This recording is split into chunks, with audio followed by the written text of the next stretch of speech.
Ever since its announcement and the beginning of the Monsterverse with the release of Godzilla in 2014, Kong Skull Island in 2017, and Godzilla King of the Monsters in 2019, we've been waiting for this gigantic matchup, and Godzilla vs. Kong delivers.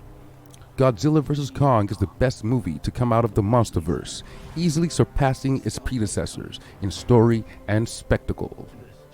I found the previous movies passably amusing, if a little boring, but Godzilla vs. Kong is very entertaining, except for some weaker elements found in some of the human characters, which is always the Achilles heel in all these movies. The movie also suffers from some story connectivity issues, but nothing that spoils the fun. Now, this is not a particularly deep movie, and it isn't meant to be, and it completely embraces that fact, something its prequels were hesitant to do, and they suffered because of it. But with Godzilla vs. Kong, it is a better movie for leaning into the outlandish nature of its concept. The movie doesn't waste time in giving you what you came for, as the two titans engage in round one of their matchup not long after the title drop. But before that happens, Godzilla is public enemy number one, because it is seemingly randomly attacking without provocation, something that's never happened before. But there's a good reason for this, and you'll have to watch the movie to find that out yourselves. Given the insane nature of the idea driving this story, it is surprisingly full of heart as we follow Kong, whom with his human friends is on a journey of self-discovery. In a lot of ways, this is more a Kong movie than it is Godzilla, because he actually has an arc, while Godzilla is merely reacting to things happening in the world. But that does not say that the Big G is given the shaft. The movie is a satisfying experience for fans of both respective universes. The 2-hour runtime mostly isn't wasted, except for scenes involving Millie Bobby Brown's group, which includes Brian Tyree Henry and Julian Dennison, as they investigate the shadowy activities of Apex, the more offensive counterpart to Monarch.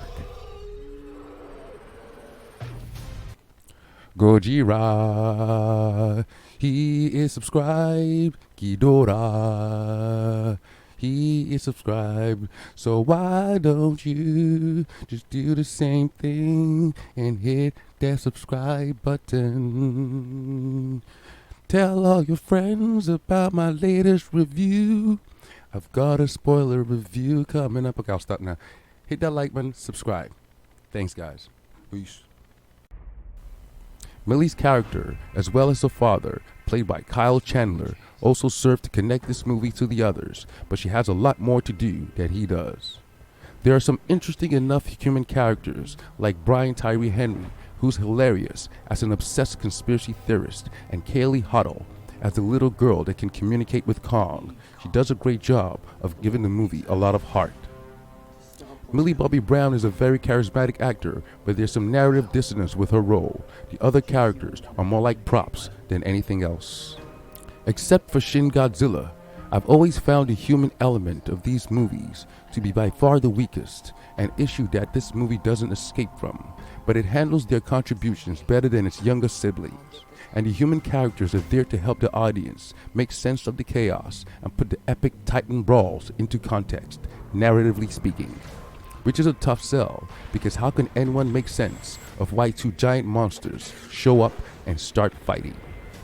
Furthermore, on overall story connectivity, Godzilla vs. Kong does a great job of following up on the previous story threads introduced in the previous 3 movies, thereby making a rewatch of the entire series a worthwhile experience, once again proving that a good ending can make the audience forgive missteps of previous entries. This movie looks amazing. The special effects blow expectations out of the water, and unlike the hesitancy of the first Godzilla movie to show the giant kaiju wrecking everything, you will be treated to satisfying giant monster MMA and large-scale destruction in all its glory, especially in the latter half of the movie. Moreover, this is where the movie really earns its hype. The resulting final matchup between Godzilla and Kong is surprising, exciting, and kinetic, but doesn't end there, as the movie still has quite a few surprises to thrill audiences before the credits roll. Godzilla vs. Kong is one of those movies you'll find yourself cheering at, just like one would when watching a long-awaited UFC championship bout. This is easily a 3.8 out of 4 stars, or a B-, especially compared to the previous entries in this universe or the playful 1962 effort.